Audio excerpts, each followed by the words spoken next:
What is going on, everybody? Noble here with you guys today. We've got a short little tutorial for those of you that use Gimp. Gimp is a really good tool. If you guys are not using it, I highly recommend it. It's 100% free, and it's basically like a free version of your Photoshop. So you can make banners, icons, you can just edit your pictures. I've pulled up something here that I'm trying to work on, but here recently they had an update, and the update of course fixes some bugs, but it also made some changes to your tools. They now have tools in folders, which I do not know where everything is all the time. You guys can see right here, we've got move and alignment. For the bucket fill, we've got a few things. For your fuzzy select and paintbrushes, everything is within groups. That can be a pain in the butt. So in today's video, we're going to show you guys how to go back and just have all of your tools in one spot, just like we were used to.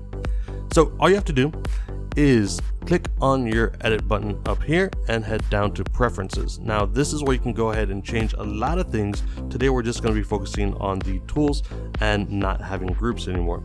So from here, you're going to want to come down to the interface area and hit toolbox. Now there's a few things you can change here. I think you can actually move these into other groups. I would not recommend that because that's just going to get more confusing. But the main thing that we want to look at here is use tool groups has a mark on it. Go ahead and unmark that and then just press OK, and we've got all of our tools back in the same area that we used to have them. I think this makes it easier if you've been using Gimp for a while. You've always been used to having your tools open all in one area, not grouped together. So hopefully this helps you guys out. Just wanted to put it out there. It took me a couple of days to figure out where exactly this was so I could know exactly where my tools are, and hopefully it helps you guys out as well. So if it did, please like, share, subscribe, check out some more videos on the channel, and as always, we will see you guys next time.